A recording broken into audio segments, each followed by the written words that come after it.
Hello everyone, this is Salim Bazmi and welcome to Bazmi classes. आज हम अपनी एक नई टॉपिक स्टार्ट करने वाले हैं एनिमल किंगडम में। वो है हमारा पॉरीफेरा। पॉरीफेरा की अगर हम बात करते हैं तो ये एक क्या हो गया, फाइलम हो गया। और फाइलम जो कि हमारे एनिमल किंगडम का पहला फाइलम है पॉरीफेरा। पॉरीफेरा को एक और नाम से जाना जाता है स्पॉन्जेस, यानी कि चाहे तुम पॉरीफेरा कहो या फिर तुम स्पॉन्जेस कहो, बात एक ही है। मैंने क्या बताया था कि एनिमल किंगडम को कितने पार्ट में डिवाइड करते हैं, कितने फाइलम में डिवाइड करते हैं। तो हमें एनिमल किंगडम में टोटल 11 फाइलम पढ़ने पड़ते हैं। पहला मैंने बताया था क्या, पॉरीफेरा। देखो, जब तक तुम लोग रिवाइज नहीं करोगे, जब तक मेरे साथ बोलोगे नहीं, तब तक तुम्हें ये 11 फाइलम या 11 फाइलम मेमोराइज नहीं हो पाएंगे। और केवल 11 फाइलम को मेमोराइज करना बड़ी बात नहीं है, साथ साथ में उसकी कैरेक्टरिस्टिक, उसके लाइफ के बारे में जानना, उसके लाइफ प्रोसेस के बारे में जानना, ये सब सारी चीज़ें, उसके मार्फोलॉजी, एनाटॉमी के बारे में भी जानना पड़ेगा। एक साथ साथ में एग्जाम्पल भी याद करने पड़ेंगे। तो अगर मैं टोटली कहूँ तो एनिमल किंगडम सिर्फ और सिर्फ इन्फॉर्मेशन और रिवीजन पे डिपेंड है। यानी कि इन्फॉर्मेशन लो और उसको रिवाइज करो, इन्फॉर्मेशन लो उसको रिवाइज करो, इन्फॉर्मेशन लो उसको रिवाइज करो। तो रिवीजन जितनी बार करोगे एनिमल किंगडम उतना अच्छा तैयार होगा। अगर रिवाइज नहीं करोगे तो एनिमल किंगडम हमेशा लगेगा ऐसा कि मुझे कुछ नहीं आता एनिमल किंगडम में। क्लियर? तो आइए सबसे पहले हम बात करते हैं कि animal kingdom are going to be divided into the 11 phylum. 11 phylum में एनिमल किंगडम को डिवाइड किया जाता है। पहला मैंने बताया है हमेशा क्या हो जाता है, पॉरीफेरा। दूसरा क्या हो जाता है, coelenterata. Coelenterata is also known as a cnidaria. उसके बाद ctenophora, platyhelminthes, aschelminthes, annelida, arthropoda, mollusca, echinodermata, hemichordata, chordata. तो सबसे लास्ट में हम कॉर्डेटा के बारे में पढ़ेंगे। लेकिन सबसे पहले हम यहाँ पे पढ़ने जा रहे हैं किसके बारे में, फाइलम पॉरीफेरा। दूसरा उसी का नाम एक और होता है, फाइलम पॉरीफेरा का नाम जो होता है एक और स्पॉन्जेस होता है। यानी कि कॉमनली इसको हम अपनी लैंग्वेज में स्पॉन्जेस भी बोलते हैं।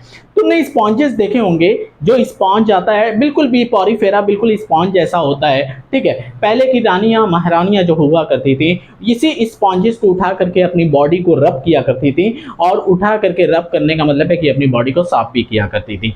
आइए इसकी और कैरेक्टरिस्टिक के बारे में जानने की कोशिश करें। तो सबसे पहले मैं क्या करता हूँ कि इसको अपने पॉइंट में मैं पढ़ाता हूँ, क्योंकि अगर पैराग्राफ पे जाओगे तो paragraph is a very complicated, बहुत कॉम्प्लिकेटेड हो जाएगा। इसीलिए मैं इसको क्या करता हूँ, हमेशा पॉइंट वाइज में पढ़ाता हूँ। और जब भी इस पॉइंट वाइज में पढ़ोगे तो चीज़ें हमेशा याद रहेंगी।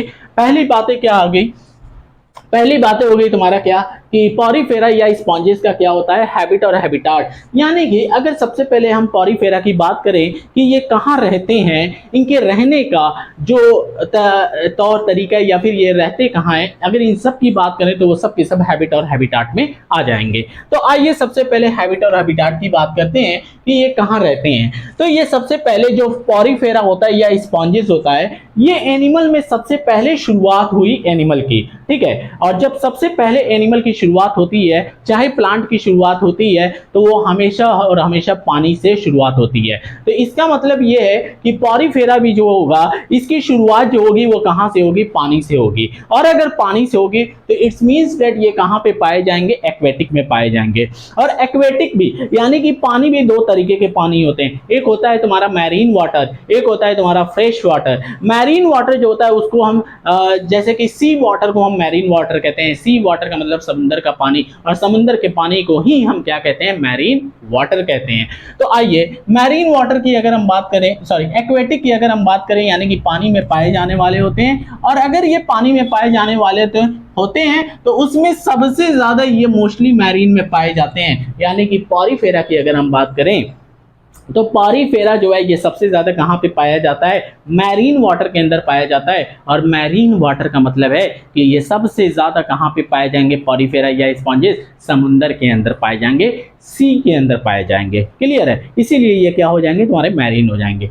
नाउ उसके बाद अगर हम बात करें कि इसी में कहता है कि फ्यू फ्रेश वाटर, यानी कि कुछ ऐसे पॉरीफेरा भी होते हैं जो कि वो फ्रेश वाटर यानी कि नदियों में पाए जाते हैं। ठीक है, अब कह रहा है कि फ्यू फ्रेश वाटर में कह रहा है कि एग्जाम्पल तुम्हारे एनसीईआरटी के अंदर ही एग्जाम्पल दिया है, क्योंकि इसको बोला जाता है क्या कि फ्यू फ्रेश वाटर जो है, यानी कि एक स्पॉन्जिस का नाम दिया गया है स्पॉन्जिला। यानी कि स्पॉन्जिला जो है ये मैरीन वाटर नहीं होता है, मैरीन वाटर में नहीं पाया जाता है। ये कहाँ पाया जाता है, ये फ्रेश वाटर में पाया जाता है। कौन? स्पॉन्जिला। ठीक है, बात करते हैं स्पॉन्जिस की या पॉरीफेरा की, तो कहता है कि live as a sedentary life attach with a substratum. इसका क्या मतलब है? कहता है कि live as a sedentary life, ये अपनी लाइफ जो है ये सेडेंटरी लाइफ की तरह जीता है, और कह रहा है कि जो कि सबस्ट्रेटम से अटैच होता है। मतलब समझो, ये एक्चुअली ना मूव नहीं करते रहते हैं। पॉरीफेरा जो है ये पानी में मूव नहीं करते हैं। एक्चुअली कोई रॉक हो गया, कोई पत्थर हो गया, पत्थर एक सबस्ट्रेटम की तरह होता है, और ये जा करके उस पर सेसाइल की तरह बैठ जाएंगे, उस पर अटैच हो जाएंगे, और ये अपनी पूरी लाइफ जो है वो अटैच होकर के क्या कर देंगे, गुजार देंगे। ठीक है, तो इस तरीके से इनकी लाइफ जो होती है वो क्या होती है कि सीडेंटरी लाइफ की तरह होती है, जहां पे हैं वहीं पे अटैच रहेंगे, किसी पत्थर से अटैच रहेंगे जिंदगी भर, और वहां से कभी हिलेंगे नहीं। तो इसीलिए कहता है कि live as a sedentary life attach with the substratum, ये किसी रॉक से चिपक करके अपनी पूरी जिंदगी गुजार देंगे। ठीक है, नाउ उसके बाद अगर हम बात करें कि इसका फॉर्म क्या होता है, तो अगर हम इसके फॉर्म की बात करें, इनके बनावट की बात करें कि इनके अंदर कैसा क्या पाया जाता है, तो कहता है कि देखो ये सेलुलर लेवल ऑफ ऑर्गेनाइजेशन होता है। सेलुलर लेवल में मैंने अभी इसके पहले भी मैंने बताया था, बायोलॉजिकल क्लासिफिकेशन या बेसिस ऑफ क्लासिफिकेशन जब हम पढ़ाई कर रहे थे, उसमें भी मैंने ये बात बोली थी। क्या बोली थी? मैंने ये बोला था कि जैसे देखो कि पॉरीफेरा जो होते हैं ये ग्रुप ऑफ सेल होते हैं। क्या होते हैं? इस तरीके से ये ग्रुप ऑफ सेल होते हैं, लेकिन बताना कि ग्रुप ऑफ सेल जो होते हैं ये लूज ग्रुप ऑफ सेल होते हैं, यानी कि ये बहुत कंपैक्ट नहीं होते हैं, ये लूज होते हैं। और जब लूज होते हैं तो इनके जो सेल होते हैं अलग अलग फंक्शन परफॉर्म करते हैं, और जब अलग अलग फंक्शन परफॉर्म करेंगे तो ये कोऑर्डिनेशन नहीं परफॉर्म, ये आपस में कोऑर्डिनेट नहीं होते हैं, और कोऑर्डिनेट नहीं होते हैं तो इनके अंदर नर्व नहीं होता है, और नर्व नहीं होता है तो कोऑर्डिनेट नहीं करते हैं, और जब कोऑर्डिनेट नहीं करते तो एक टिश्यू की तरफ परफॉर्म ही नहीं कर पाते हैं। इसीलिए ये ग्रुप ऑफ सेल तो जरूर होता है, लेकिन ये सेलुलर लेवल हो जाता है। सेलुलर लेवल का मतलब यहाँ पे एक सेल से लेना नहीं है, सेल तो कई सारे होंगे, लेकिन वो क्या होंगे? सेलुलर लेवल ऑफ ऑर्गेनाइजेशन होंगे। ठीक है, नाउ उसके बाद कह रहा है कि मोस्टली एसिमेट्रिकल, और कह रहा है कि ज्यादातर ये क्या होते हैं? एसिमेट्रिकल होते हैं। मैंने बोला था कि व्हाट इज सिमेट्री, जब बॉडी को किसी भी जब कोई भी एक लाइन तुम पास कराओ सेंट्रल एक्सिस से, और जब पास कराओगे तो वो बॉडी दो पार्ट में डिवाइड नहीं हो, ठीक है, तो वैसी सिमेट्री को हम एसिमेट्रिकल कहते हैं। तो बताओ जो इसकी बॉडी होगी वो ज्यादा से ज्यादा क्या होगी? मोस्टली एसिमेट्रिकल होगी। ठीक है, उसको हम डिवाइड नहीं कर पाते हैं जब कोई भी एक सेंट्रल एक्सिस पास कराते हैं। नाउ उसके बाद अगर हम बात करें तो बताओ इसके अंदर कोई कोऑर्डिनेशन होगा? देखो ये लूज ग्रुप ऑफ सेल है, इसके अंदर कोई नर्व नहीं होगा, और जब कोई नर्व नहीं होगा तो there will be a no neuron, इसके अंदर न्यूरॉन नहीं पाए गए। देखो न्यूरॉन क्या होता है? जैसे कि हम किसी भी चीज को टच करते हैं तो हमें इंफॉर्मेशन मिलती है, और इंफॉर्मेशन जाती है थ्रू द न्यूरॉन। किससे? न्यूरॉन से। लेकिन इनके पास न्यूरॉन ना होने की वजह से इनके अंदर कोऑर्डिनेशन भी नहीं होता है। तो बताओ क्या इनके पास में नर्व होंगे? नहीं होंगे, और नर्व नहीं होंगे तो इनके अंदर कोऑर्डिनेशन होगा? तो कोऑर्डिनेशन भी नहीं होगा। क्लियर? उसके बाद हम बात करते हैं किसकी? मॉर्फोलॉजी की। तो जब हम मॉर्फोलॉजी की बात करते हैं तो सबसे पहले हम इसके स्ट्रक्चर को, यानी कि बाहर के स्ट्रक्चर को हम देखते हैं, एक्सटर्नल स्ट्रक्चर को हम देखते हैं। तो एक्सटर्नल स्ट्रक्चर की जब हम बात करेंगे तो सबसे पहले हम बाहर से देखेंगे कि ये कैसा दिखता है। तो अगर हम बाहर से पहले देख रहे हैं तो ये कैसा दिख रहा है? हमें ये दिख रहा है कि यहाँ पे छोटे छोटे ऐसे ऐसे छेद पाए जाते हैं, पोरस पाए जाते हैं। क्या पाए जाते हैं? पोरस पाए जाते हैं, और इस पोरस को हम लोग क्या बोलते हैं? ऑस्टिया या ऑस्टियम बोलते हैं। क्या बोलते हैं? ऑस्टिया या ऑस्टियम। ये छोटे से छेद होते हैं, और इसी छोटे से छेद से ये पानी क्या होता है कि अंदर की तरफ जाता है, और अंदर क्या होता है? एक खाली जगह होता है जिसका नाम होता है स्पॉन्जोसील, और खाली जगह के अंदर यानी कि स्पॉन्जोसील के अंदर ये पानी जाता है, और यहाँ से पानी ये बाहर निकल जाता है जिसका नाम है ऑस्कुलम। क्या है? ऑस्कुलम। यानी कि पॉरीफेरा के अंदर छोटे छेद से, छोटे छोटे पोरस से पानी अंदर जाएगा जिसका नाम होता है ऑस्टिया या ऑस्टियम, और उसके बाद उसमें से ये पानी जो है ये बड़े पोरस से जो ऊपर की तरफ होगा वहां से ये पानी बाहर की तरफ निकल आएगा जिसको हम कहते हैं ऑस्कुलम। क्या कहते हैं? ऑस्कुलम। बात समझना कि इसी छोटे छोटे छेद की वजह से, छोटे छोटे स्मॉल पोरस की वजह से इसका नाम क्या पड़ा? पॉरीफेरा पड़ा। पॉरी का मतलब होता है पोरस, तो इसका नाम क्या हो गया? पॉरीफेरा हो गया। नाउ उसके बाद अगर हम बात करें कि इसको अगर मैं सपोज कि यहां से ऐसे काट दूं, या फिर मैं इसको यहीं से ऐसे काट करके ऐसे फाड़ दूं, तो अंदर की तरफ मैं जब देखूंगा तो यहाँ पे मुझे कुछ ऐसे खाली जगह दिखाई देगी। मैंने क्या किया? ऐसे काटा और इसको साइड कर दिया, और जब साइड किया तो ये मान लो कि ऊपर वाली स्किन जो है इधर और ये इधर हो गई, बीच में मुझे ये खाली जगह दिखाई दे रही है। अब समझना कि जो खाली जगह दिखाई दे रही है, तो यहां से समझो कि ये H2O जो है ये अंदर की तरफ गया, इस पोरस से अंदर की तरफ गया। रेड वाला जो है ये मैंने वाटर दिखाया हुआ है। H2O जो है ये अंदर की तरफ गया और ये वाटर जो है यहाँ अंदर की तरफ ये भरता गया। तो बताओ ये एक क्या थी, कैविटी थी, एक खाली जगह थी, एक कैविटी थी। इस कैविटी के अंदर पानी भर गया। इस कैविटी को हम लोग क्या बोलते हैं, स्पॉन्जोसील बोलते हैं। क्या बोलते हैं, स्पॉन्जोसील बोलते हैं। अब ये जब कैविटी के अंदर गया, ये पानी इसके अंदर गया, तो ये पानी यहां से होते हुए यहां से बाहर निकल आता है। ये रेड कलर से मैंने पानी को बाहर निकलते हुए दिखाया है। तो बताओ इसका नाम, जो पानी बाहर जो निकला, इस पोरस का नाम क्या हो जाएगा, ऑस्कुलम हो जाएगा। क्या हो जाएगा, ऑस्कुलम। तो बताओ पानी ऑस्टियम से जाएगा, ऑस्कुलम से बाहर निकल जाएगा। रही बात कि ऐसा क्यों होता है कि पानी ऑस्टियम से जाता है, ऑस्कुलम से बाहर निकल आता है, इसका कोई फायदा है? तो हाँ, बहुत फायदा है। क्या फायदा है समझना। एक तो तुम्हारा क्या है कि जब ये पानी यहाँ से ऐसे जाता है और बाहर निकलता है, तो जो फूड होते हैं आसपास पानी के अंदर, जो फूड होते हैं वो फूड को कैप्चर कर लेता है। वो पानी की धार जब आती है, ठीक है, पानी की स्ट्रीम जब आती है, तो उसके अंदर फूड पड़े होते हैं और फूड को वो कैप्चर कर लेता है, और ये पॉरीफेरा जो है उस फूड को पकड़ करके अपने सेल के अंदर डाइजेस्ट करवा लेता है, अपने सेल के अंदर ले लेता है। तो इसका मतलब है कि इसके डाइजेशन जो होंगे वो इंट्रासेलुलर डाइजेशन होंगे, क्योंकि वो अपने सेल के अंदर ले रहा है। ठीक है, तो इंट्रासेलुलर डाइजेशन हो जाएंगे। और क्या फायदा है, और फायदा ये है कि ये जब पानी यहां से यहां तक जाएगा, तो इससे रेस्पिरेटरी गैसेज जो होते हैं उनके एक्सचेंज हो सकते हैं।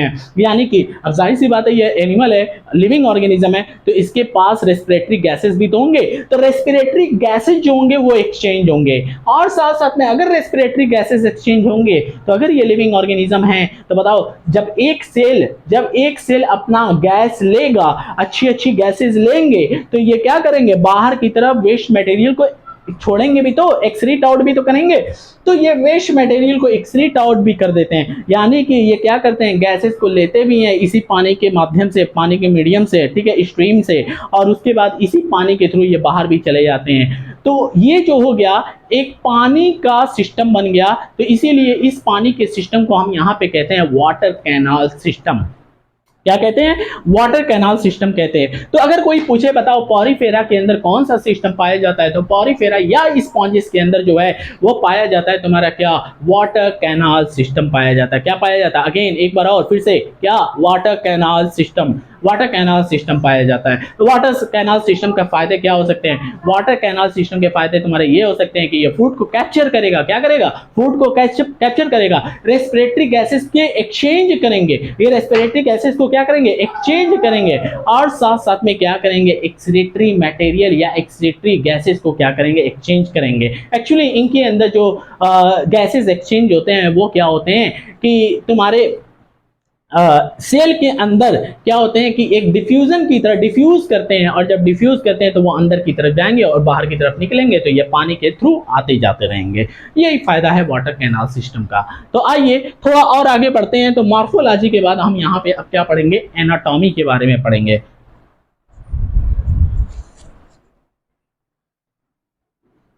इसके बारे में पढ़ेंगे, एनाटॉमी के बारे में पढ़ेंगे। तो अब हम बात करेंगे किसकी, एनाटॉमी की बात करेंगे।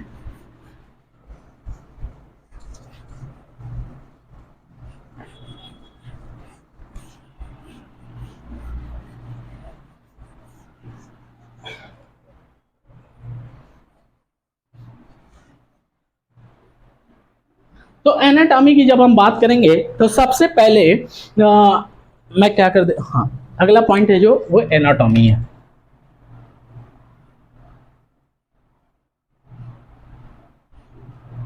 क्या है, एनाटॉमी है। समझना, एनाटॉमी समझने के लिए सबसे पहले तुमके इसकी बॉडी के अंदर के स्ट्रक्चर को समझना पड़ेगा। अंदर के स्ट्रक्चर का मतलब है कि सबसे पहले जो है ये बाहर की तरफ, आउटर साइड की तरफ जो है एक लेयर पाई जाती है, और ये लेयर कुछ इस तरीके से होते हैं।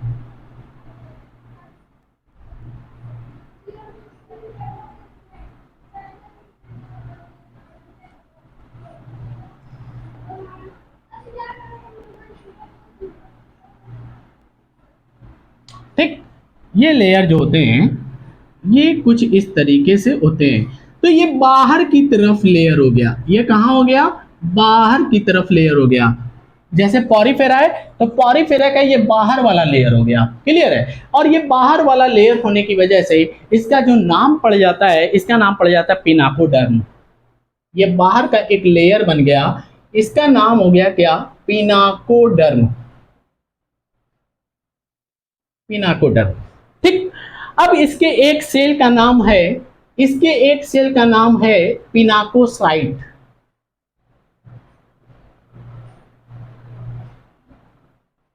पिनाकोसाइट, एक सेल का नाम क्या हो गया, पिनाकोसाइट। इसी तरीके से यहां पे क्या होते हैं, पोरस होते हैं, ऐसे अंदर की तरफ ये पोरस जाते हैं, ठीक है। तो ये पोरस का नाम क्या हो जाता है, ऑस्टिया या ऑस्टियम, क्या हो जाता है, ऑस्टियम। बताओ इस ऑस्टियम से क्या जाएगा, H2O अंदर की तरफ जाएगा, बाहर से अंदर की तरफ जाएगा ऑस्टियम, ठीक है। इसके बाद अगर इतनी चीजें समझ में आई है तो ये क्या हो गया, बाहर का लेयर हो गया जिसका नाम क्या हो गया, पिनाकोडर्म हो गया। और एक पिनाकोडर्म, देखो ये पूरा एक लेयर बन गया, ये क्या, एक पूरा लेयर बन गया, नाम क्या हो गया, पिनाकोडर्म। अब ये एक लेयर पूरा जब बना तो ये किससे बना, सेल से मिल करके बना, तो एक सेल का नाम क्या हो गया, पिनाकोसाइट हो गया। और पिनाकोसाइट में इस तरीके से यहाँ पे ऐसे ऐसे छोटा छोटा ऑस्टियम पाया जाता है, बहुत माइन्यूट पोरस होते हैं ऑस्टियम। फिर उसके बाद अंदर की तरफ, कहां पे, अंदर की तरफ एक लेयर होता है इस तरीके से,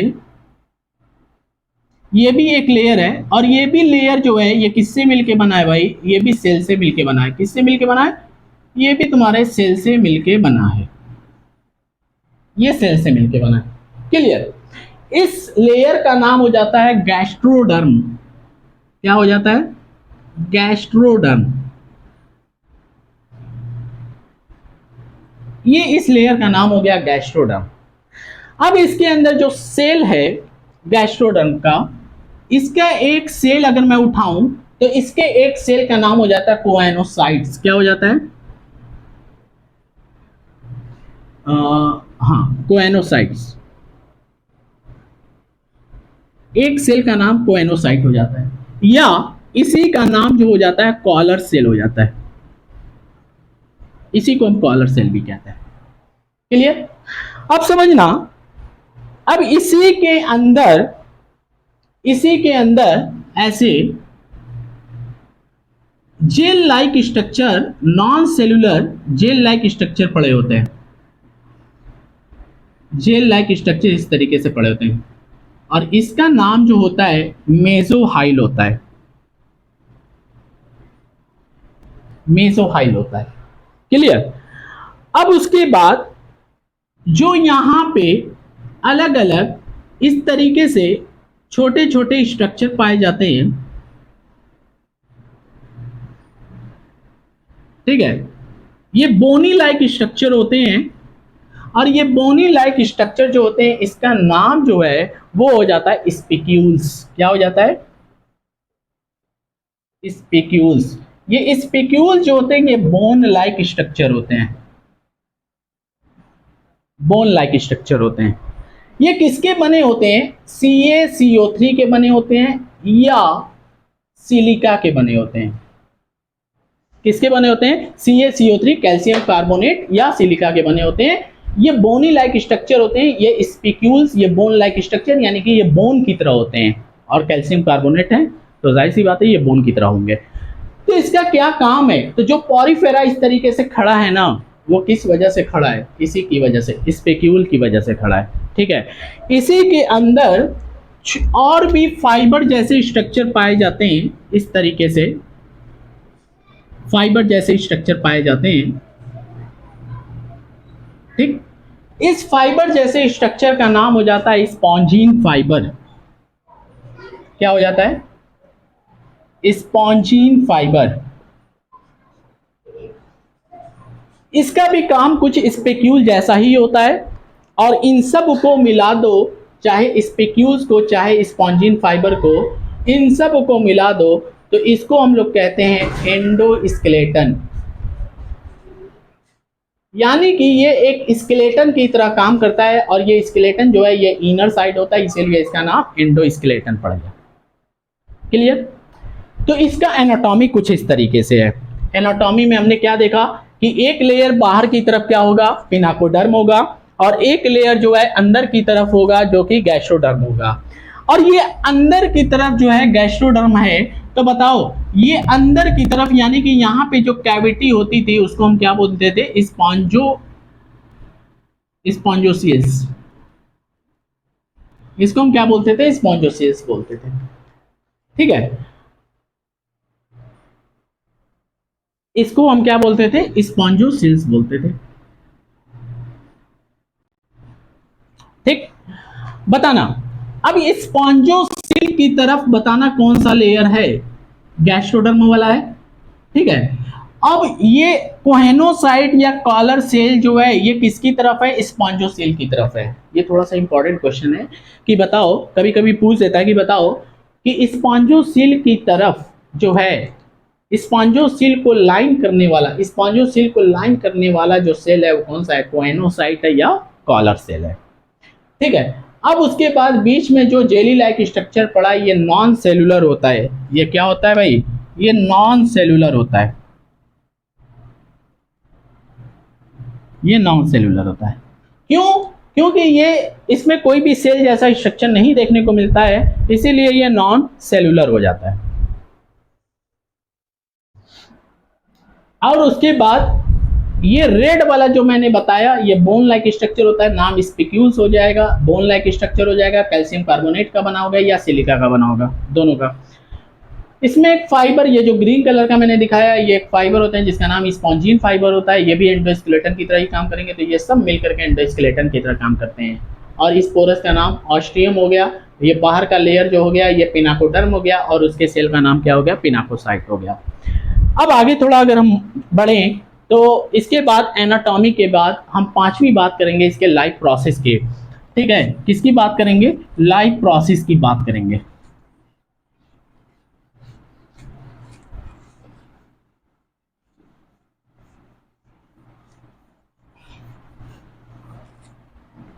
अच्छा एक बात बताना, क्लास 10th के अंदर तुम लोगों ने एक चैप्टर पढ़ा होगा लाइफ प्रोसेस, पहला चैप्टर है बायो का लाइफ प्रोसेस।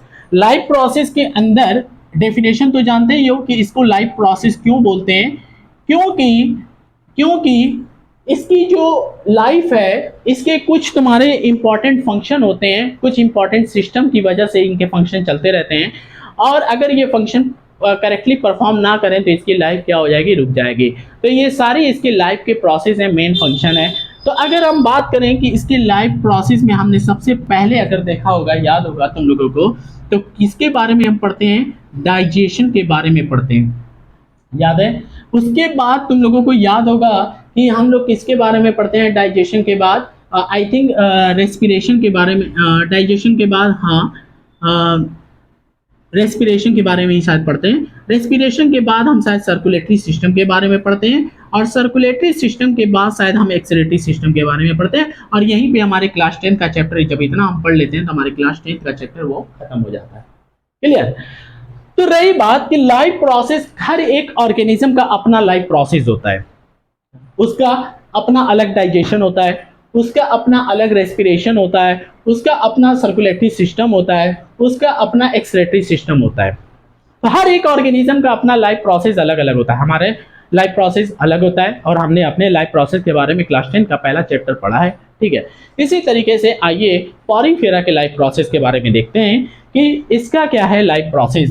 तो इसका लाइफ प्रोसेस हमें बहुत डिटेल से नहीं पढ़नी है, बस उसमें हमें ये जानना है कि क्या उसके पास डाइजेशन होता है तो कैसा होता है, नहीं होता है तो क्यों नहीं होता, अरे हाँ नहीं होता तो क्यों नहीं है उसके पास। ठीक है, सबसे पहली बात सुनना, जो हम पहला अरे एनाटॉमी के बाद जब हम जो पढ़ने जा रहे हैं वो लाइफ प्रोसेस के बारे में पढ़ने जा रहे हैं, लाइफ प्रोसेस के बारे में पढ़ने जा रहे हैं। लाइफ प्रोसेस के बारे में पढ़ने से पहले जरा समझना कि पॉरीफेरा की शुरुआत, एनिमल की शुरुआत जो है वो पॉरीफेरा से होती है। एक्चुअली एनिमल किंगडम में पॉरीफेरा को सबसे बेकार एनिमल माना गया है। क्यों? क्योंकि इनके पास ना ही डाइजेशन सिस्टम होता है, ना ही रेस्पिरेटरी सिस्टम होता है, कोई एक ऐसा सिस्टम नहीं होता है, सेलुलर लेवल का बेचारा होता है, पानी के अंदर पाया जाने वाला होता है, ऐसे ऐसे इनकी कहानियां हैं। तो आइए सबसे पहले अगर मैं बात करूं इनके लाइफ प्रोसेस की, तो सबसे पहले मैं लाइफ प्रोसेस में इसकी बात करूंगा, किसकी, डाइजेशन की। तो अगर मैं लाइफ प्रोसेस में पहले मैं किसकी बात कर दूं, डाइजेशन की बात कर दूं, तो डाइजेशन की अगर मैं बात करता हूं तो क्या कहूंगा कि इनका जो डाइजेशन जो होता है वो किसी डाइजेस्टिव सिस्टम से नहीं होता है। इनके पास कोई सिस्टम नहीं होता है हमारी तरह, एसोफेगस है, स्टमक है, स्मॉल इंटेस्टाइन, लार्ज इंटेस्टाइन है, और जो कि एनस की तरफ जाकर के ओपन हो जाता है। जैसे हमारे पास डाइजेस्टिव सिस्टम है, इनके पास, पॉरीफेरा के पास जो है ऐसा कोई डाइजेस्टिव सिस्टम नहीं होता है, और ये सेलुलर लेवल के होते हैं, ये कई सारे सेल के मिल के बने होते हैं। तो इसका मतलब है कि उसी सेल के अंदर वो खाना जाएगा, इंट्रा अरे इंट्रा सेलुलर डाइजेशन होगा। कैसा होगा, इंट्रा सेलुलर डाइजेशन होगा, मतलब ये सेल है, सेल में ये फूड जाएगा और यहीं पे ये डाइजेस्ट हो जाएगा, ठीक है। यानी कि इनके पास कोई भी एक ऐसा सिस्टम नहीं होगा। नाउ डाइजेशन के बाद हम इसकी बात करेंगे रेस्पिरेशन की, ठीक है। तो रेस्पिरेशन की बात करो या तुम एक्सलेशन की बात करो, दोनों की अगर हम बात करेंगे तो दोनों का जो है रेस्पिरेशन और डाइजेशन, इनके पास भी कोई अलग सा क्या नहीं होता है, इनके पास रेस्पिरेटरी सिस्टम नहीं होता है या एक्सरेटरी सिस्टम नहीं होता है। तो मैंने बोला था कि जो ऐसे कि ये क्या होता है तुम्हारा पॉरीफेरा अगर है तो इनके पास ऐसे स्मॉल पोरस होते हैं, यहाँ से पानी जाएगा, यहाँ से पानी निकल आएगा, तो इसका नाम क्या हो जाता है, ऑस्टियम, इसका नाम क्या हो जाता है, ऑस्कुलम, ठीक है। पानी गया, यहाँ से निकल गया, तो ये पूरा एक क्या बन गया, कैनाल सिस्टम बन गया। क्या बन गया भाई, कैनाल सिस्टम बन गया। यानी कि जो रेस्पिरेशन होगा, जो गैसेस होंगे इसी पानी के थ्रू जाएंगे और इसी के थ्रू निकल आएंगे। यानी कि गैसेज जाएंगे, रेस्पिरेटरी गैसेज जाएंगे, इसके पानी के थ्रू जाएंगे, यहाँ पे यूज होने के बाद जो वेस्ट मटेरियल है वो यहाँ से निकल जाएंगे। यानी कि रेस्पिरेशन हो या चाहे तुम्हारा एक्सलेशन हो, ये दोनों जो होंगे जनरल बॉडी सरफेस से होंगे, जनरल बॉडी सरफेस से होंगे। और जनरल बॉडी सरफेस से होते हैं तो बताओ कैसे होते हैं, ये तुम्हारे कैनाल सिस्टम से होते हैं। तो by canal system, canal system से होगा, क्लियर। नाउ उसके बाद अगर हम बात करें एक्सक्रीटरी सिस्टम के बाद, तो कैनाल सिस्टम की बात करते हैं तो थोड़ा सा हम वाटर कैनाल सिस्टम के बारे में भी लिख लें, जो कि मैंने पिछली बार भी बोला है। किसके बारे में, वाटर कैनाल सिस्टम के बारे में। तो वाटर कैनाल सिस्टम का मतलब यूज क्या हो जाएगा अगर देखा जाए वाटर कैनाल सिस्टम का, तो सबसे पहले अगर देखा जाए तो ये फूड को कैप्चर करने का काम करता है, फूड को कैप्चर करने का काम करता है। और दूसरा क्या करता है कि ये रेस्पिरेटरी जो गैसेस होते हैं, रेस्पिरेटरी गैसेस जो होते हैं उसको एक्सचेंज करने में हेल्प करवाता है, ठीक है। और तीसरी बात जो हो जाती है क्या, कि ये एक्सक्रीशन में भी हेल्प करता है। किसमें, एक्सक्रीशन में भी हेल्प करता है, ठीक है। ये तुम्हारे वाटर कैनाल सिस्टम के फायदे हैं। उसके बाद हम बात करेंगे किसकी, सर्कुलेटरी सिस्टम की। तो इसको नोट कर लेना, मैं यहाँ से हटा दे रहा हूँ, ठीक है। अब बात समझना किसकी हम बात करेंगे, सर्कुलेटरी सिस्टम की हम बात करेंगे। तो जब हम सर्कुलेटरी सिस्टम की अगर हम बात करते हैं तो सर्कुलेटरी सिस्टम में हमें क्या देखने को मिलता है कि सर्कुलेटरी सिस्टम में यहाँ पे नो सर्कुलेशन, कोई भी ब्लड का सर्कुलेशन नहीं है, यहाँ पे नो सर्कुलेशन, ठीक है। और उसके बाद अगर कोई भी सर्कुलेशन नहीं है तो बताओ यहाँ पे क्या पाया गया है, वाटर कैनाल सिस्टम। यानी कि ये वाटर कैनाल सिस्टम से ही चीजें क्या हो जाती हैं, मूव हो जाती हैं, क्लियर। उसके बाद बात करेंगे किसकी, 6 पॉइंट इज रिप्रोडक्शन, रिप्रोडक्शन की बात करेंगे। अगर रिप्रोडक्शन की हम बात करते हैं तो समझना यहाँ पे हमें दो तरीके का रिप्रोडक्शन देखने को मिलता है। एक जो होता है ए सेक्सुअल रिप्रोडक्शन होता है और एक होता है सेक्सुअल रिप्रोडक्शन, ठीक। ए सेक्सुअल रिप्रोडक्शन जो होगा यहाँ पे ये फ्रैगमेंटेशन से होगा, फ्रैगमेंटेशन से होगा, किससे होगा, फ्रैगमेंटेशन से होगा ए सेक्सुअल रिप्रोडक्शन। और सेक्सुअल रिप्रोडक्शन जो है यहाँ पे इनके पास रिप्रोडक्टिव ऑर्गन होंगे, क्या होंगे, रिप्रोडक्टिव ऑर्गन होंगे, ठीक है। और अगर रिप्रोडक्टिव ऑर्गन होंगे, रिप्रोडक्टिव ऑर्गन होंगे तो जो फर्टिलाइजेशन होगा यहाँ पे फर्टिलाइजेशन जो होगा वो क्या होगा, इंटरनल फर्टिलाइजेशन होगा। कैसा फर्टिलाइजेशन होगा? इंटरनल फर्टिलाइजेशन होगा। और साथ साथ में कहता है कि डेवलपमेंट जो होगा वो किसका होगा? लार्वा का होगा। डेवलपमेंट जो होगा, दिखाई दे रहा है? डेवलपमेंट जो होगा, डेवलपमेंट जो होगा ऑफ किसका होगा? लार्वा का होगा। और वो भी कैसे होगा? इनडायरेक्ट होगा। बस यही पॉइंट तुम लोगों को मेमोराइज करना है, ठीक है। नाउ इसके बाद इंपॉर्टेंट बात आ जाती है एग्जाम्पल की। तो एग्जाम्पल की अब हम बात करते हैं। इसको हम कैसे तैयार करेंगे? नोट्स जो मैंने लिखवाया इसको लिखो, और लिखने के बाद इसको खूब रिवीजन करना, और रिवीजन करने के बाद एनसीईआरटी खूब पढ़ना, तभी जाकर के तुम्हें एनिमल किंगडम तैयार हो पाएंगे। और उसके बाद क्वेश्चन भी सॉल्व करने पड़ेंगे, ठीक है। इसके बाद बात करते हैं हम किसकी? एग्जाम्पल की। एग्जाम्पल की अगर हम बात करें तो एक थोड़ा सा ऐसे छोटा सा ट्रिक बना लेना, SSE, ठीक है। एस फॉर क्या हो जाएगा तुम्हारा?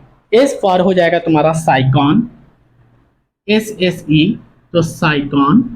और दूसरा जो है एस फॉर क्या हो जाएगा? स्पॉन्जिला। क्या हो जाएगा? स्पॉन्जिला।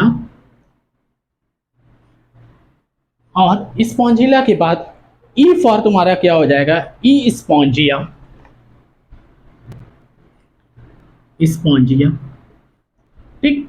साइकॉन जो होता है इसका दूसरा नाम जो होता है वो क्या होता है? स्काइफा होता है। क्या? स्काइफा, ठीक है। और उसके बाद जो तुम्हारा स्पॉन्जिला होता है ये तुम्हारा होता है फ्रेश वाटर, ठीक है। ये फ्रेश वाटर स्पॉन्जेस होते हैं। क्या होते हैं? पूरा लिख लो, फ्रेश वाटर स्पॉन्ज होते हैं। ये फ्रेश वाटर स्पॉन्ज होते हैं। और ई स्पॉन्जिया जो होते हैं ये बाथ स्पॉन्ज होते हैं, ठीक है। यानी कि ये तुम्हारे नहाने के काम आ सकते हैं, बाथ स्पॉन्ज, ठीक। तो क्या हो गया? एग्जाम्पल क्या हो गए? SSE। एग्जाम्पल क्या हो गए? SSE। एस फॉर क्या हो गया? साइकॉन। साइकॉन का दूसरा नाम क्या होता है? स्काइफा। एस फॉर साइकॉन, साइकॉन का दूसरा नाम स्काइफा। एस फॉर स्पॉन्जिला, स्पॉन्जिला जो होते हैं ये फ्रेश वाटर स्पॉन्जेस होते हैं, यानी कि ये फ्रेश वाटर के अंदर पाए जाते हैं।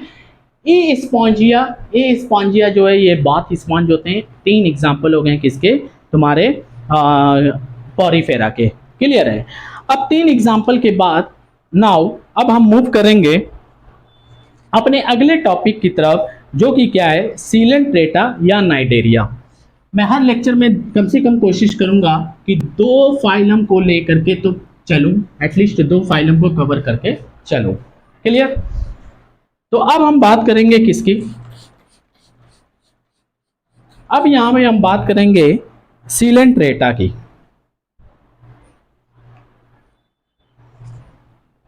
Phylum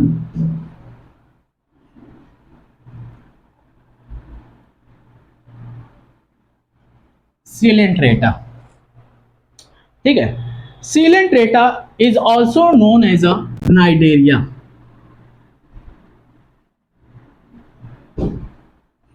Coelenterata is also known as a Cnidaria.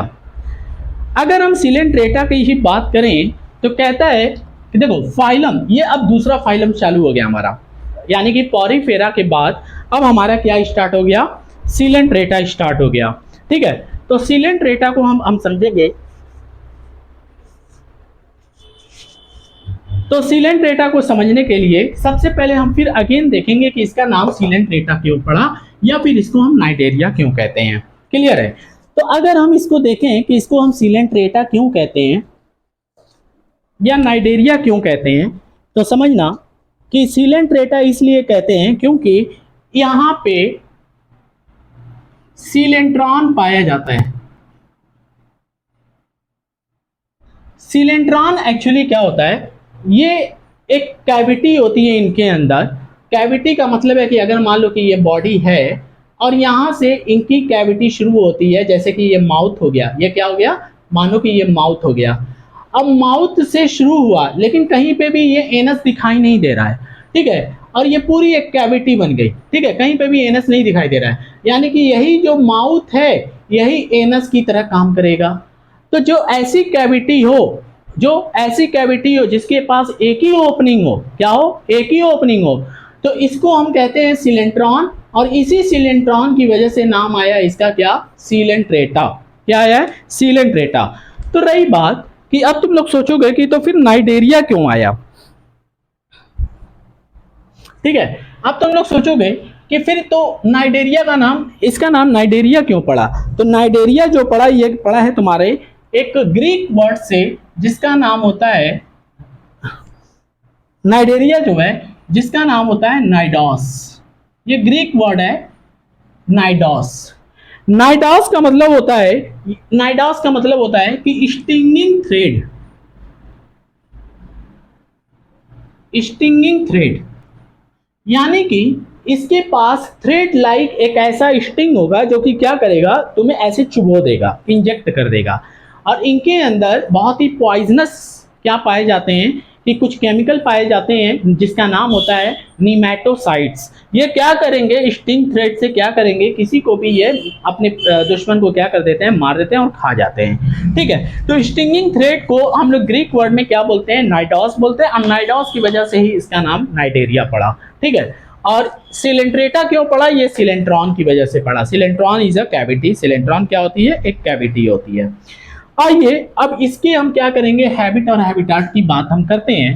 तो जब हम इसके हैबिट और हैबिटाट की बात करेंगे तो पहला पॉइंट हो जाता है हमारा क्या, हैबिट और हैबिटाट।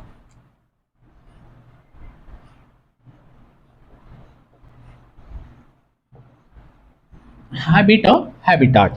तो हैबिट और हैबिटाट की हम बात करते हैं तो सबसे पहला मैं यही कहूंगा कि ये क्या होते हैं, तुम्हारे एक्वेटिक होते हैं। क्या होते हैं, एक्वेटिक होते हैं।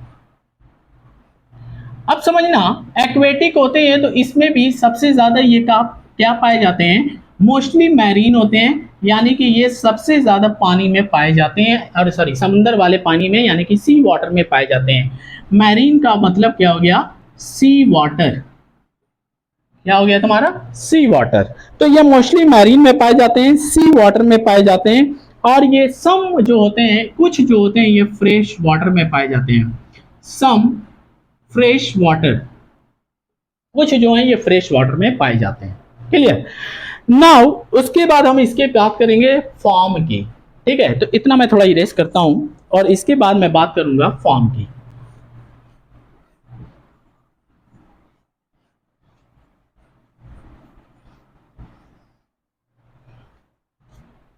तो जब मैं फॉर्म की बात करता हूं तो इसके जो स्ट्रक्चर हैं वो कैसे दिखते हैं या कैसे बने हुए हैं, फॉर्म।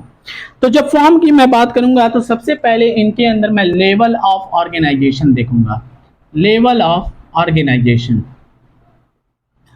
तो लेवल ऑफ ऑर्गेनाइजेशन जो होता है किसका, सीलेंट्रेटा का, वो हमने बेसिस ऑफ क्लासिफिकेशन में भी देख रखा है कि सीलेंट्रेटा जो लेवल ऑफ ऑर्गेनाइजेशन होता है वो क्या होता है, टिश्यू लेवल होता है। क्या होता है भाई, टिश्यू लेवल होता है। बताना, पॉरीफेरा क्या होता है, सेलुलर लेवल होता है, सीलेंट्रेटा क्या होता है, टिश्यू लेवल होता है, ठीक है। उसके बाद लेवल ऑफ ऑर्गेनाइजेशन के बाद अगर हम इसके सिमेट्री की बात करें, सिमेट्री की अगर हम बात करें तो सिमेट्री जो होती है इसकी रेडियल सिमेट्री होती है। कैसी होती है, रेडियल सिमेट्री होती है, क्लियर। रेडियल सिमेट्री का मतलब क्या हो गया था कि कहीं से भी एक लाइन पास करा दो, चाहे यहां से ऐसे पास करा दो तब भी ये दो इक्वल हाफ में बढ़ गया, और अगर ऐसे भी तुम पास करा दो तब भी ये दो इक्वल हाफ में बढ़ गया, या फिर तुम ऐसे पास करा दो तब भी ये दो इक्वल हाफ में बढ़ गया, और या फिर तुम ऐसे पास करा दो तब भी ये दो इक्वल हाफ में बढ़ गया। यानी कि जब कोई एक ऐसी बॉडी हो जब हम उसको कहीं से भी एक लाइन सेंट्रल, देखो लेकिन सारी की सारी लाइन सेंट्रल एक्सिस से पास होनी चाहिए, सेंट्रल एक्सिस से पास होनी चाहिए। तो जब हम कोई भी ऐसी बॉडी देखते हैं, जब उसको कोई भी ऐसे लाइन हम खींचें तो वो क्या हो जाए कि अपने दो इक्वल हाफ में डिवाइड हो जाए, तो ऐसी सिमेट्री को हम क्या कहते हैं, रेडियल सिमेट्री कहते हैं। तो इसकी सिमेट्री क्या हो जाएगी, रेडियल सिमेट्री हो जाएगी। बताओ, जब कई सारी लाइन से पास कर जाए सेंट्रल एक्सिस से और वो फिर भी इक्वल हाफ में डिवाइड हो जाए, तो ऐसी सिमेट्री रेडियल सिमेट्री। सिर्फ एक लाइन खींचो और दो इक्वल हाफ में डिवाइड हो जाए और किसी लाइन से, सिर्फ एक ही लाइन से वो डिवाइड हो, तो उसको हम बाइलेटरल सिमेट्री कहते हैं, और वो लेफ्ट और राइट में डिवाइड हो जाएगा। अब बताओ, जब लाइन खींचने पे वो इक्वल हाफ में डिवाइड ही ना हो पाए, तो ऐसी सिमेट्री को हम क्या कहेंगे, एसिमेट्रिकल कहेंगे। ठीक है नाउ, उसके बाद अब बात हम किसकी करेंगे, सिमेट्री के बाद, सिमेट्री के बाद की बात हम करेंगे किसकी, जर्म लेयर की। तो जर्म लेयर की जब हम बात करते हैं, जर्म लेयर की हम बात करते हैं, तो ये जर्म लेयर जो होते हैं ये डिप्लोब्लास्टिक होते हैं। कैसे होते हैं, डिप्लोब्लास्टिक होते हैं। डिप्लोब्लास्टिक का मतलब है कि इनके पास दो लेयर होते हैं, एक होता है एक्टोडर्म और एक होता है एंडोडर्म। बताओ कौन सा इसके अंदर जो है वो लेयर नहीं पाया गया,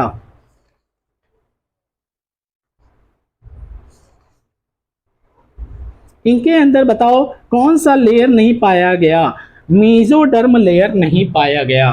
तो केवल दो लेयर पाया गया, तो दो लेयर पाया गया सिर्फ। तो दो लेयर वाले जो होते हैं वो क्या होते हैं, डिप्लोब्लास्टिक होते हैं। क्लियर है। एनसीईआरटी के अंदर डायग्राम दिया हुआ है कुछ इस तरीके से कि बाहर की तरफ इस तरीके से एक लेयर है, ये क्या है तुम्हारा एक्टोडर्म है, ये क्या है एक्टोडर्म है, और इसी तरीके से अंदर की तरफ जो है एलिमेंट्री कैनाल वाला जो है ये एक लेयर है। ठीक है, ये क्या हो गया तुम्हारा, ये तुम्हारा क्या हो गया, एंडोडर्म हो गया। इसी तरीके से यहाँ पे एक मिजोग्लिया जेली लाइक स्ट्रक्चर पाया जाता है, ये क्या हो गया, मिजोग्लिया हो गया। तो मिजोग्लिया जो है ये काउंट नहीं होता है लेयर में, ये लेयर में काउंट नहीं होता है क्योंकि ये नॉन सेलुलर होता है।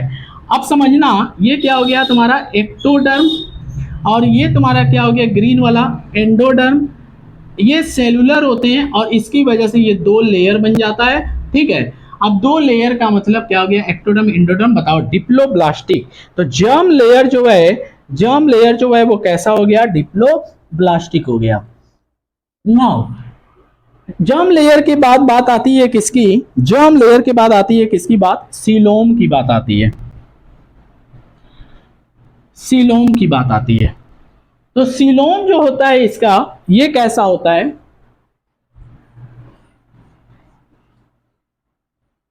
सीलोम जो होता है इनका वो होता है एसिलोमेट। कैसा होता है, एसिलोमेट होता है, यानी कि इनके पास क्या नहीं पाया जाता है,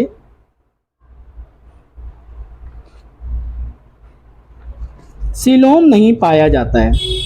ठीक,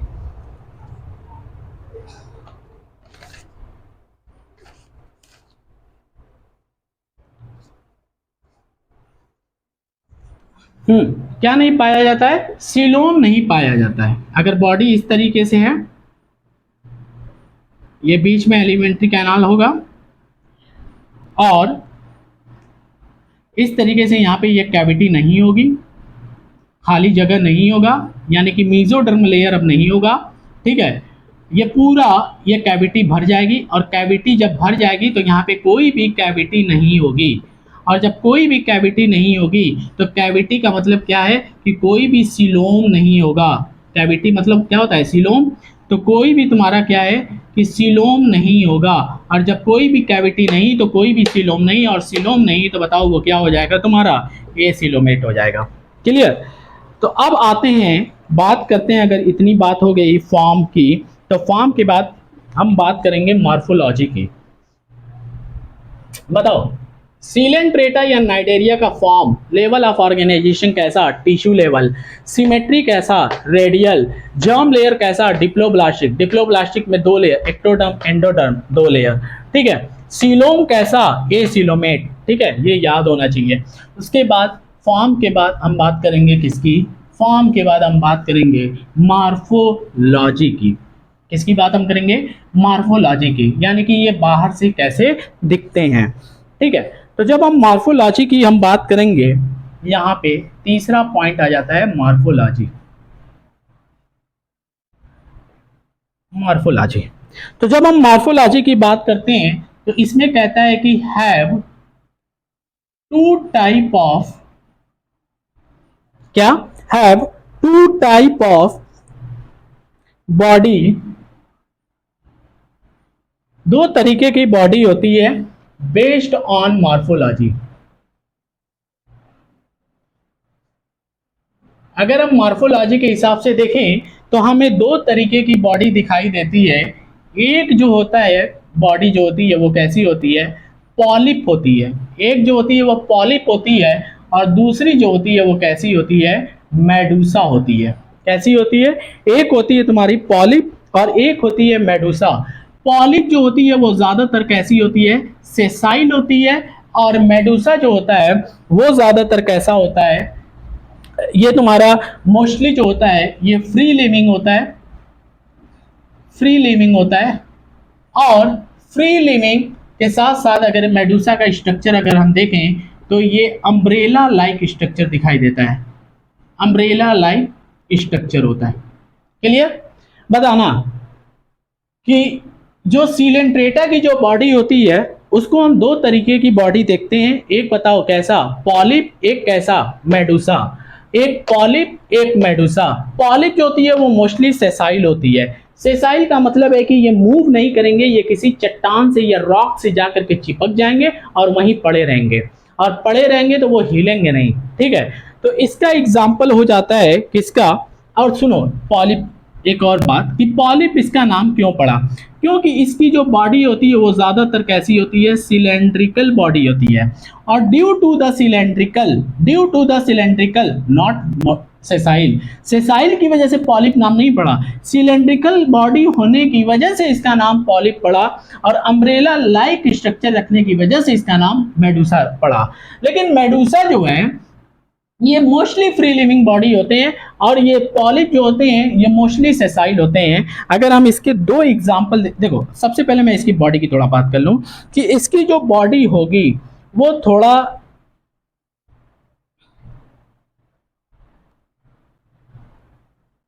इस टाइप में पाई जाएगी, यानी कि ये कैसा होगा? थोड़ा सिलेंडर टाइप होगा, ये सिलेंड्रिकल बॉडी होगी इसकी। ठीक है, इसकी जो बॉडी होगी पॉलिप की वो कुछ इस तरीके से सिलेंड्रिकल बॉडी होगी। कैसी होगी? सिलेंड्रिकल बॉडी होगी। एग्जाम्पल आ जाते हैं हाइड्रा, और एक और एग्जाम्पल आ जाता है इसका हाइड्रा के साथ साथ एडेंसिया। एडेंसिया, लेकिन समझना एडेंसिया जो होता है ये सेसाइल तो होता है, लेकिन हाइड्रा जो होता है ये सेसाइल नहीं होता है। ये कैसा होता है? फ्री लिविंग होता है। याद रहे, ये फ्री लिविंग होता है, ये कह लो कि एक्सेप्शन है इसका। ठीक है, बताना कैसा? पॉलिप जो होता है सिलेंड्रिकल बॉडी रखता है, हाइड्रा का जो बॉडी है वो सिलेंड्रिकल बॉडी होता है, लेकिन हाइड्रा की बॉडी सिलेंड्रिकल तो होती है, सेसाइल होनी चाहिए इस हिसाब से, लेकिन हाइड्रा सेसाइल ना होकर के ये फ्री लिविंग होता है, यानी कि ये इधर उधर अपने हिसाब से ये मूव कर सकता है। नाउ इसके बाद हम बात करेंगे किसकी? मेडूसा की। मेडूसा की अगर हम बात करते हैं तो इसकी बॉडी कैसी होती है? इसकी बॉडी जो होती है वो इस तरीके से अम्ब्रेला लाइक स्ट्रक्चर रखते हैं। इस तरीके से अम्ब्रेला लाइक स्ट्रक्चर रखते हैं। ठीक है, तो ये अम्ब्रेला लाइक स्ट्रक्चर रखते हैं अपनी बॉडी। ठीक है, तो इसकी वजह से इसका नाम क्या पड़ जाता है? मेडूसा पड़ जाता है। बात करें इसके एग्जाम्पल की तो इसका एग्जाम्पल हो जाता है तुम्हारा ऑरेलिया। ठीक, और दूसरा एग्जाम्पल हो जाएगा ऑरेलिया कह लो या जेलीफिश कह लो। जेलीफिश, ऑरेलिया या जेलीफिश। ठीक, ये तुम्हारे मॉर्फोलॉजी हो गया। मॉर्फोलॉजी का मतलब अगर तुम बाहर से देखोगे बाहर से अगर तुम देखोगे तो इसकी जो बॉडी होगी दो तरीके की दिखाई देगी, एक सिलेंडर जैसी दिखाई देगी, एक छाते जैसी दिखाई देगी। सिलेंडर जैसी जो बॉडी दिखाई देगी उसको हम क्या कहेंगे, पॉलिप कहेंगे। और ये मोस्टली कैसे होते हैं, रुके होते हैं, एक चट्टानों से चिपके होते हैं, ये मूव नहीं करते हैं, ठीक है, इसीलिए इसको सेसाइल बोलते हैं। लेकिन इसके एग्जाम्पल दो देखने को मिले, हाइड्रा और एडम्सिया। लेकिन हाइड्रा की बात करें तो ये फ्री लिविंग होते हैं, इसके एक्सेप्शन हो जाते हैं। मेडुसा की अगर हम बात करें तो ये अम्ब्रेला लाइक स्ट्रक्चर रखता है, फ्री लिविंग होते हैं, लेकिन इसके एग्जाम्पल जो होते हैं वो ऑरेलिया या जेली फिश हो सकता है। क्लियर। नाउ मार्फोलॉजी के बाद अब हम बात करेंगे किसकी, एक तुम्हारे एनसीईआरटी के अंदर और एग्जाम्पल दिया हुआ है ओबेलिया। इसकी क्या कहानी है जरा समझना।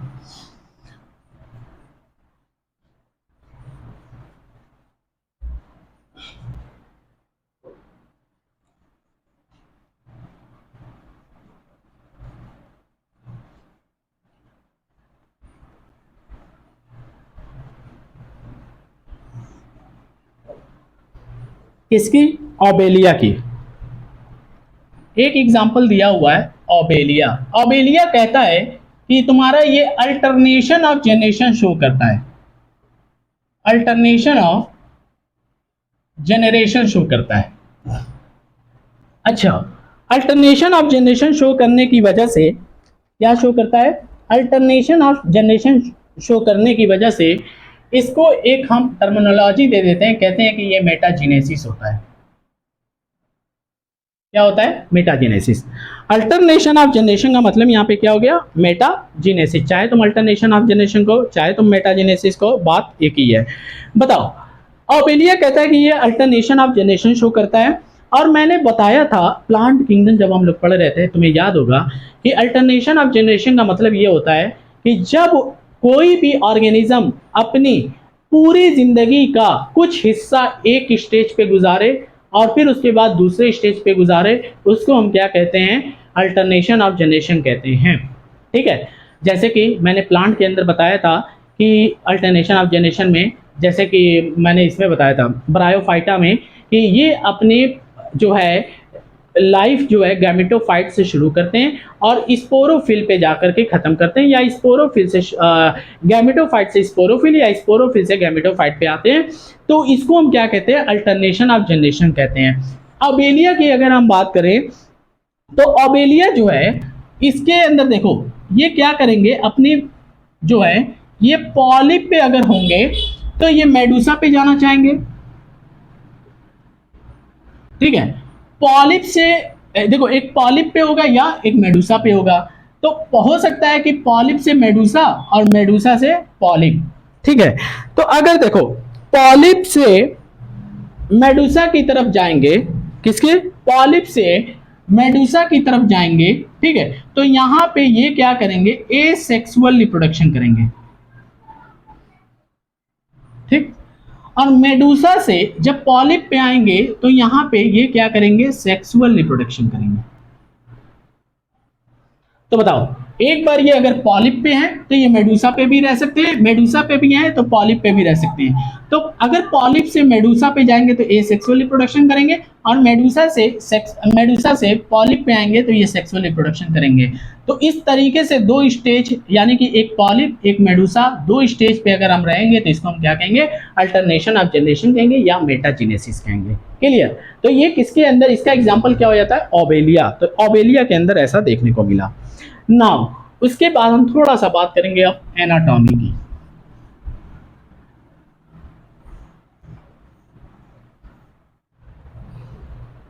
जब हम एनाटॉमी की बात करेंगे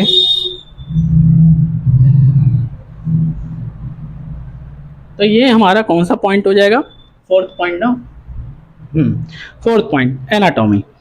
तो समझना यहां पे कुछ इस तरीके से सिलेंडर बॉडी वाला एक देख लेते हैं पहले। ठीक है, और ये वाला एरिया यहां से यहां तक एरिया, इसको हम बोलते हैं हाइपोस्टोम। और यही हाइपोस्टोम के पास बोलो क्या होगा, माउथ होगा। और यहां से कुछ इस तरीके से टेंटेकल निकले होंगे। ये क्या है तुम्हारे, टेंटेकल। क्या है, टेंटेकल। और साथ साथ में अगर ये माउथ है तो इस माउथ से ये नीचे की तरफ एक कैविटी जाती है, ये कैविटी जाती है, ठीक है। माउथ से ये नीचे की तरफ कैविटी जाती है, इसको हम लोग क्या बोलेंगे, इसको हम बोलेंगे गैस्ट्रोवास्कुलर कैविटी, वास्कुलर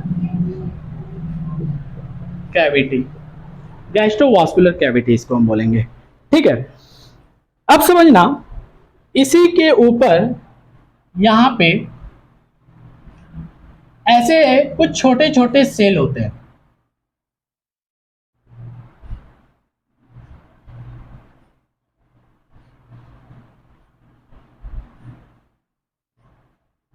ऐसे कुछ छोटे छोटे सेल होते हैं। ये सेल जो होते हैं ये स्टिंगिंग सेल होते हैं। इसका नाम जो होता है वो क्या हो जाता है, स्टिंगिंग सेल का, स्टिंगिंग सेल का इसका नाम हो जाता है नाइडोब्लास्ट। क्या हो जाता है, नाइडोब्लास्ट। क्लियर।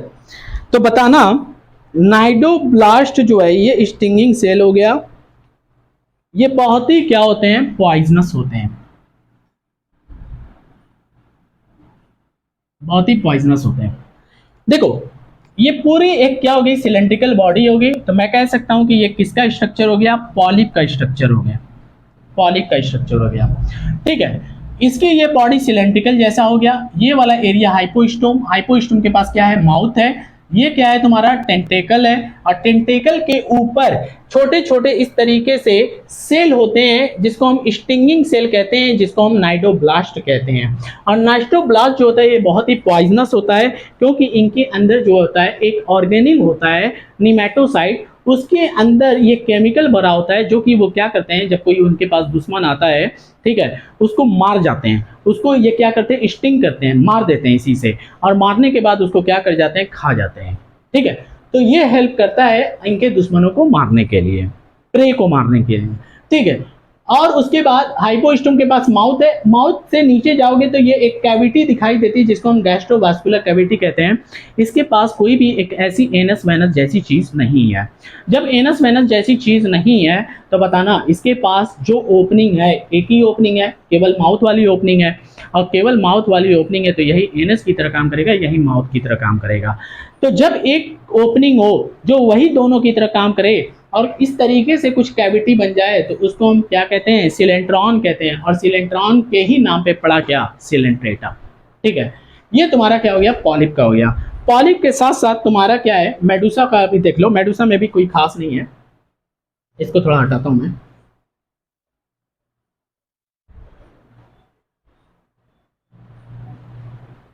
मेडुसा में कुछ इस तरीके से तुम्हें स्ट्रक्चर देखने को मिलेगा, ठीक है। आगे आओगे यहाँ पे तो इस तरीके से यहाँ पे ये स्ट्रक्चर देखने को मिला, और यहाँ पे इस तरीके से ये नीचे की तरफ ओपनिंग होती है, और यहाँ पे ये क्या हो गया इसका, ये हाइपोस्टोम हो गया, और ये क्या हो गया, माउथ हो गया, ठीक। और तुम्हारा इसका ये वाला क्या हो गया, टेंटेकल हो गया, ठीक। अब इसके बाद इसकी जो बॉडी होती है किसकी, मेडुसा की, वो कुछ इस तरीके से होगी, ठीक है। तो ये दोनों की एनाटॉमी यही है, ठीक है।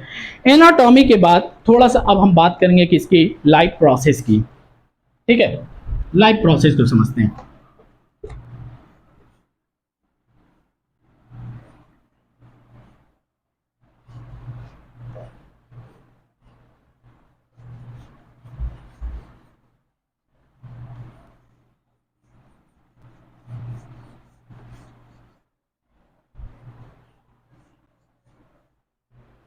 समझना, ये फोर्थ था, फोर्थ के बाद फिफ्थ आ गया तुम्हारा क्या, लाइफ प्रोसेस। लाइफ प्रोसेस में सबसे पहले हम किसकी बात करेंगे, डाइजेशन की, डाइजेशन के पास रेस्पिरेशन की, और रेस्पिरेशन के बाद सर्कुलेटरी सिस्टम की, और सर्कुलेटरी सिस्टम के बाद एक्सक्रीटरी सिस्टम की। इन सब की हम बात करेंगे। ठीक है, तो सबसे पहले अगर मैं बात करूं तो इनके अंदर भी जो होता है डाइजेशन जो होता है वो दोनों हो सकता है, एक्स्ट्रा सेल्यूलर भी हो सकता है यानी कि सेल के बाहर भी हो सकता है, और इंट्रा सेल्यूलर भी हो सकता है, सेल के अंदर भी हो सकता है। रेस्पिरेशन की अगर हम बात करें तो जनरल बॉडी सरफेस से होगा, इससे होगा, जनरल बॉडी सरफेस से होगा। सर्कुलेटरी सिस्टम इनके अंदर एब्सेंट होता है, ठीक, और एक्सक्रीटरी सिस्टम की अगर हम बात करें तो जनरल बॉडी सरफेस के थ्रू होगा। बस इतनी सी बात। नाउ लाइफ प्रोसेस के बाद बात करेंगे हम किसकी, रिप्रोडक्शन की। 6 पॉइंट इज रिप्रोडक्शन।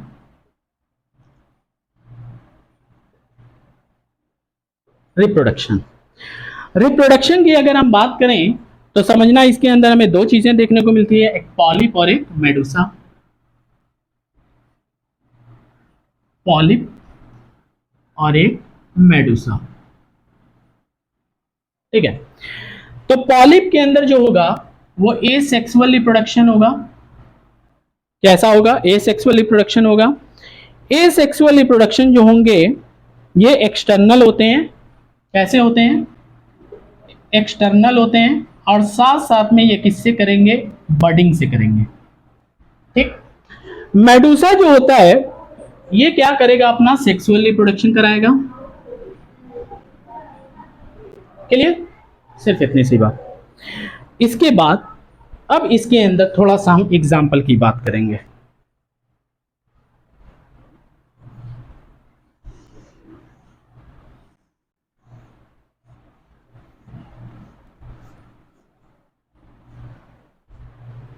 इसकी हम बात करेंगे, एग्जाम्पल की बात करेंगे। एग्जाम्पल जो है ये मैं थोड़ा सा एक ट्रिक बना करके बता देता हूं। जैसे Alia give me pen and orange. Alia give me pen and orange, ठीक है। इस तरीके से आलिया की अगर हम बात करें यहां पे तो इसका जो होगा ये हो जाएगा फाइसेलिया। आलिया फाइसेलिया, आइलिया फाइसेलिया, ठीक है। फाइसेलिया की अगर हम बात करें तो इसको हम पुर्तगिश क्या कहते हैं, पुर्तगिश मैन ऑफ वॉर भी कहते हैं। क्या कहते हैं, पुर्तगिश मैन ऑफ वॉर भी कहते हैं। उसके बाद गिव गार्गोनिया, क्या हो गया, गार्गोनिया। गार्गोनिया को हम लोग कॉमनली सीफैन भी कहते हैं, ठीक। मी का मतलब क्या हो गया यहां पे, मी का मतलब हो गया मिंड्राइना। क्या हो गया, मिंड्राइना हो गया। मिंड्राइना को हम लोग क्या कहते हैं, ब्रेन कोरल भी कहते हैं। क्या कहते हैं, ब्रेन कोरल भी कहते हैं। पेन मतलब पेनाटूला, क्या हो गया, पेनाटूला। पेनाटूला को हम लोग क्या कहते हैं, एक मिनट एक मिनट एक मिनट, गार्गोनिया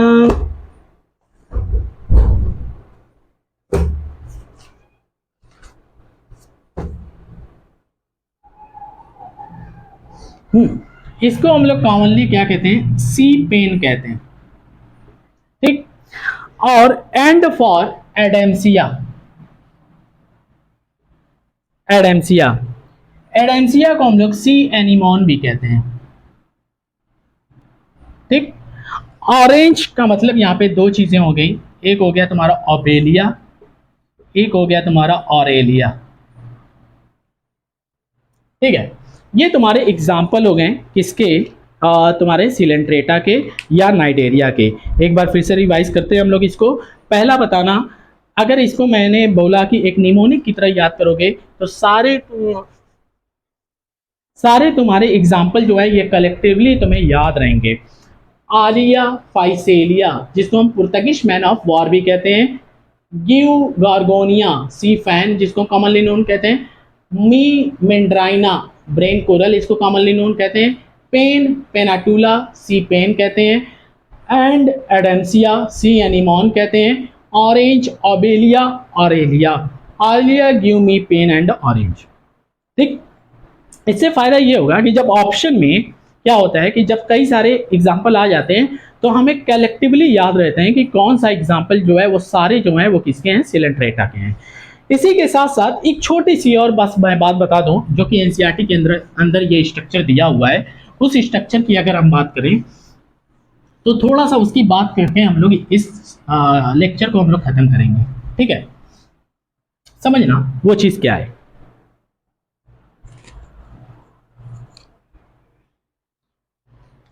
जैसा कि मैंने ये वाला चीज बताया था, ठीक, ये हाइपोस्टोम है, ये क्या है तुम्हारा माउथ है, यहां से इस तरीके से मैंने जो चीजें बनाई थी, और मैंने बोला था कि ये क्या है तुम्हारे, ये नाइडोब्लास्ट है। नाइडोब्लास्ट जो है ये क्या है तुम्हारा, नाइडोब्लास्ट है। ठीक है, अब समझना ये नाइडोब्लास्ट का स्ट्रक्चर अगर एनसीईआरटी के अंदर देखोगे, देखो यही नाइडोब्लास्ट को अब एनसीईआरटी के अंदर क्या किया है, थोड़ा जूम करके बड़ा करके दिखाया कि ये सेल कैसा दिखता है। तो अगर तुम देखोगे तो नाइडोब्लास्ट का स्ट्रक्चर तुम्हें एनसीईआरटी में यहाँ पे देखने को मिलेगा। तो क्या किया है, इसी नाइडोब्लास्ट कहाँ पे पाया गया है, ये पॉलिप के टेंटेकल पे पाया जाता है, और टेंटेकल पे नाइडोब्लास्ट जो पाया गया है, तो इसी को मैं क्या करूंगा, जूम करूंगा, बड़ा करूंगा, और जब बड़ा करूंगा तो इसका जो स्ट्रक्चर होगा ये कुछ इस तरीके से दिखाई देता है। ठीक है, अब इसको मैं बड़ा करके दिखाऊंगा। ठीक, इसी स्ट्रक्चर को मुझे दिखाना है। तो मान लो कि इसको मैंने अब क्या किया, जूम किया। अब जब जूम किया तो इसके अंदर मुझे इस तरीके से एक कैप्सूल की तरह कुछ चीज दिखाई दी इसके अंदर। ठीक है, अब उसके बाद यहाँ पे एक इस तरीके से कुछ स्ट्रक्चर है, और जब आगे हम मूव करते हैं तो हमें इस तरीके से ये ऐसे दिखाई देता है। ठीक, तो अब ये वाली चीजें जो है ये क्या हो गया तुम्हारा, ये हो गया तुम्हारा फिलामेंट। क्या हो गया, फिलामेंट। ठीक है, बताना ये मैंने क्या बनाया है, ये मैंने बनाया है नाइडोब्लास्ट। नाइडोब्लास्ट कहाँ पे पाया गया है, ये तुम्हारे पॉलिप के इस तरीके से टेंटिकल पे पाया जाता है, और इसको बड़ा करके मैंने दिखाया है। तो नाइडोब्लास्ट बोल दो या क्या बोल दो, निमैटोब्लास्ट बोल दो, नाइटोब्लास्ट बोल दो या क्या बोल दो, निमैटोब्लास्ट बोल दो। इसको इस नाम से भी जाना जाता है, निमैटोब्लास्ट। या कहता है कि इसी को क्या बोल दो, नाइडोसाइड बोल दो। क्या बोल दो,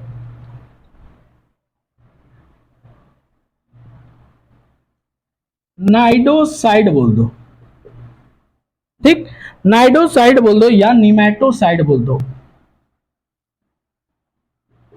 तो बात समझना, ये चारों नाम से जाना जाता है, कहीं पे भी आ जाए कंफ्यूज मत होना। बताओ, निमैटोब्लास्ट बोल दो, नाइटोब्लास्ट बोल दो, नाइडोसाइड बोल दो, निमैटोसाइड बोल दो। ठीक है, बात एक ही है।